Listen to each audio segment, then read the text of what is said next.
Leading up to the British Watchmakers Day in London, we're visiting different watch brands all around the UK. And today we're in colourful Brighton, meeting an even more colourful watch brand, which is Studio Underd0g. So we're gonna meet with Richard and his team and find out what they have prepared for the event, as well as what's upcoming for the watch brand. What does the upcoming British Watchmakers Day mean to you as a British watch brand? So it's quite exciting really for a number of reasons. When I started Studio Underd0g, I was going around to a lot of the British companies, knocking on doors and trying to get advice and looking for guidance.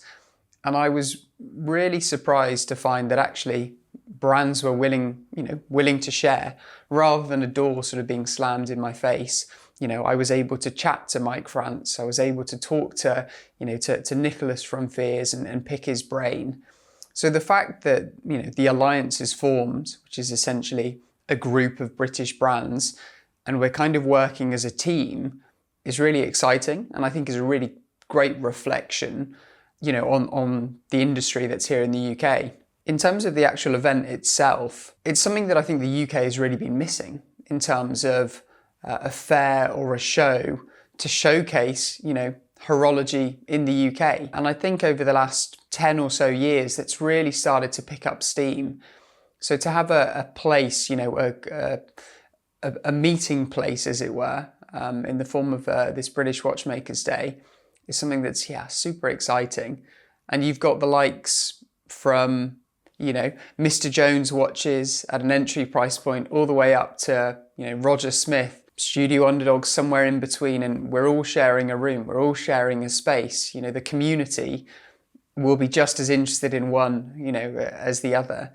And I think that is, something that's super exciting and shows the passion there is for British horology, really. What can we expect from Studio Underd0g on the day? When it comes to shows and fairs, it's a great opportunity for us to kind of engage with our community, engage with the audience. We're pretty much, a direct-to-consumer online brand. So we don't have many opportunities to kind of get in front of people, especially within the UK. There's not a huge number of fairs or meetups in the UK. In the US, there's plenty. You've got the likes of the wind-up shows. In the UK, this British Watchmakers Day, I'm hoping, is kind of going to be the first of its kind and hopefully be here for many years to come. In terms of what you can expect from Studio Underd0g, we're going to be there showcasing our entire collection. So people will have access to the products there and then. It's one of few opportunities for people to literally get hands-on with our products, which is one thing that people always look forward to, and is exciting for us to kind of get that feedback. We've also, like a number of brands, developed a kind of a special edition for the show, which is something that's based on our recent O2 series. We're only going to make 25 pieces or so, but something kind of quite interesting to talk about. And it's great to see a lot of the other brands following suit, doing something really interesting. I've seen the announcement from Christopher Ward's of their Bel Canto that they're doing. And that looks super cool. We're hoping as well to have physical stock there so people can come and, and if they're interested, walk away with a Studio Underd0g piece. And I think there should be a lot of excitement, especially with all the special editions that are kind of being developed. Studio Underd0g is a brand new yet very successful watch brand. How did you achieve that? From the outset, the growth of Studio Underd0g was pretty organic. And from my side, I didn't set out to create a business or a brand. My background was in design. So the first stepping stone for me was to create a design. I set myself a brief. The brief quite simply being the watch world tends to be pretty serious. I want to inject a bit of fun, a bit of playfulness. Bear in mind this was during, lockdown as well, where life was feeling pretty gloomy. So I wanted to have a bit of fun. And I started with, designs, posted them online, got some feedback. And because the feedback was so positive, it encouraged me to go ahead and make samples. Okay, I made samples, feedback was positive. On to the next step. So it felt like lots of little bite-sized, more digestible chunks than, the idea of setting out to kind of create a brand or, trying to disrupt an industry. that sounds like a very big, scary task, and not one that I thought I was up for. And because of that, I guess natural growth and natural progression, there's been no point where I felt like I wanted investment or needed investment. It was a case that the demand was there. I was showing what I was doing to the enthusiast community, and I was getting a really positive response. So it's kind of grown quite organically in the last 3 years, where every time I release product or do a drop, the demand is ever increasing, which is allowing me to grow the business, invest in kind of developing new products, invest in kind of growing out our capacity and our assembly team. So we're slowly getting there, and we're building this business kind of as we go. And I quite like the idea that, I don't need or want any form of investment. I'd rather the only person I have to answer to is myself. I think that's really important from a design perspective as well.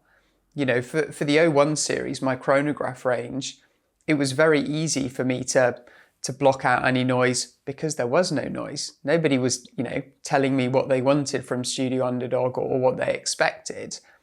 Then when it came to the 02 series, people had expectations and what they were expecting from the brand, what they might want.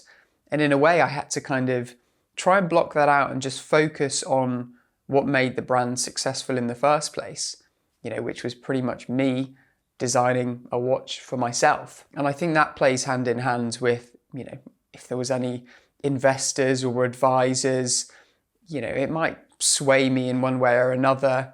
So I think it's important for me to just kind of do what I want to do. And so far, following my nose has led to product that people can really engage with and that's really exciting, rather than possibly, following trends or seeing what the market wants. Because I think if I'd done that from the outset, and you see a lot of brands that are new to market doing it, you end up with, a Submariner homage, a lot of the time. So me just concentrating on what I'm doing so far has allowed me to kind of do something quite unique that fortunately people also seem to really like. How did you scale your company? I'll go back to the very first generation of watches that we did, where I worked with a very talented watchmaker called Raphael, who was starting up his business at a similar time that I was starting up mine. And he was originally doing some of the, the quality control and the checking of, of our very first Gen 1 01 series of watches. And he did such a spectacular job that we said, okay, well, actually, what if we start to assemble all of our watches here in the UK? Which is something that's quite difficult to do. If you go to Switzerland, or if you go to Hong Kong or China, there are ample suppliers and assembly teams that will be able to take on your project at any sort of scale and any sort of capacity. Whereas in the UK, it's not really something that exists. So we've had to kind of grow that with Raphael, grow that with Horologium, as our demand grows. So where we started off, a couple of years ago, we had a very kind of limited capacity because it was just Raphael working on the assembly process himself. As the demand for Studio Underd0g watches has grown, we've had to kind of grow out that team. So now I believe there's 8 watchmakers or eight members of the assembly team who are assembling a lot of Studio Underd0g watches. We've increased our assembly output from at one point close to under 100 watches a month up to closer to 850 watches a month. So it's been something that we've managed to scale, we've managed to grow, which I think is something that's really exciting for British watchmaking as a whole, because it shows that the demand is there. And obviously various brands are pioneering what it means to be a British watch brand. And I guess this is one of the things that we're doing, that we're trying to grow and we're building. And I say we're building, we're able to build that thanks to to enthusiasts that that buy our watches, whether it's because they want a pink and green watch or whether it's because they want a watch that's assembled here in the UK. What makes a watch brand British? That's a good question. I mean, in terms of the alliance, I think what they define a British watch is a British company. You know, that's the starting point really. And if that means a company starts, you know, here in the UK, is based here in the UK, is maybe, you know, doing their designs, but then is working with, you know, suppliers overseas, that's the start of growing the industry in this country. And I think that's an important one to consider. You know, I think on the surface of it, a lot of people will say, oh no, you know, if in order for it to be British, you know, everything has to be made in Britain. But I think that's a little bit of an unrealistic expectation right now, because the suppliers aren't there, the demand isn't there. That's something that we have to work up to and grow. And I think that's best showcased by Roger Smith, who was one of the kind of the founding members of this trade body, which is the Alliance, where he, of all people, could very much say that, you know, British horology is about doing everything in the UK, because that's what he does. But he's got to, you know, he understands that in order to grow this industry, it has to be a little bit more at a grassroots level. And that's what we're starting to see. And I think that's what we'll see on the British Watchmakers Day. You've got that full plethora of brands doing things their own way, whether that's assembled in Great Britain, whether that's designed in Great Britain, whether that's being manufactured in Great Britain. It all counts. So what is the next step for you and Studio Underd0g? It's sometimes difficult for me to kind of look to the future, and I've spoken to a few people and they've said, you know, where's Studio Underd0g going to be in 5 years' time? I don't know where Studio Underd0g's going to be tomorrow. You know, it's 5 years' time. The brand was 2 years from existing 5 years ago. So I guess I'm looking at a more short-term perspective in terms of, you know, what's next. I rather than looking 5 years ahead, I look at what do we want to achieve in the next 12 months or 24 months.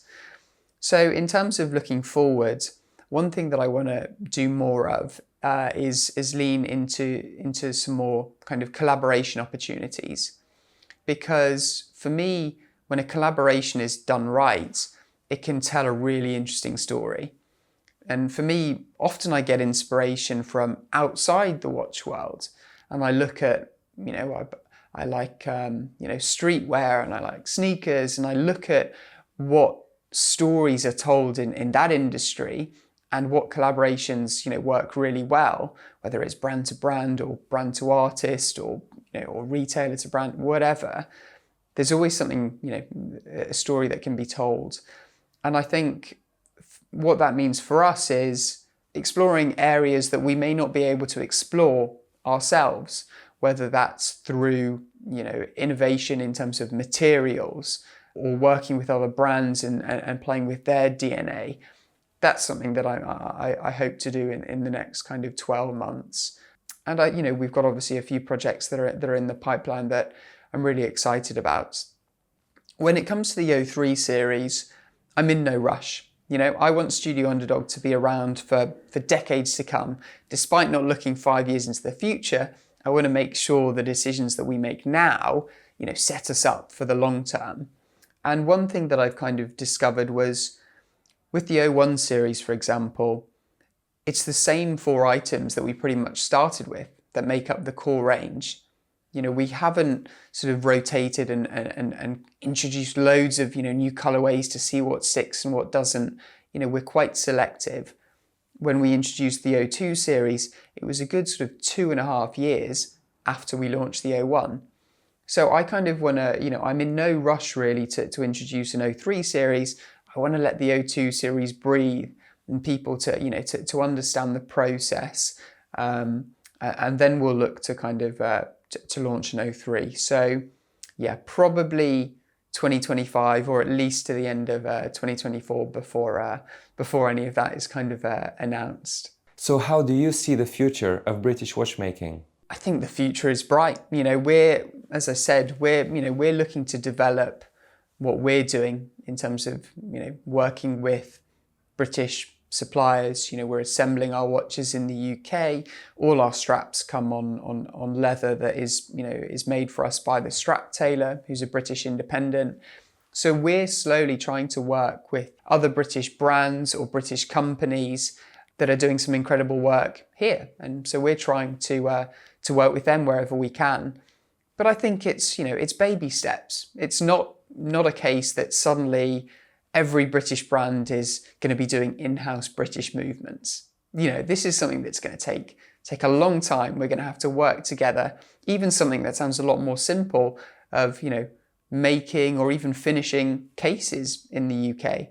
At the moment, there's not really suppliers that can offer that. But by building kind of, the demand and the interest in British horology as a whole, that will help suppliers to see that there's an appetite for that, there's a demand for that, and slowly that will kind of grow, further grow the industry.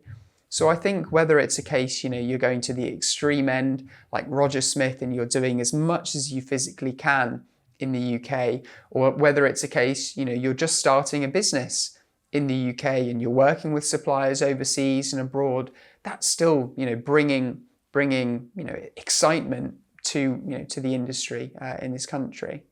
I hope you found this interview insightful. This is part 1, and in part 2 of our conversation with Richard, he talks about his design philosophy, collaborating with other watch brands, and how a Chinese company copied his watch and what he is going to do about that. Subscribe so you don't miss out on part 2.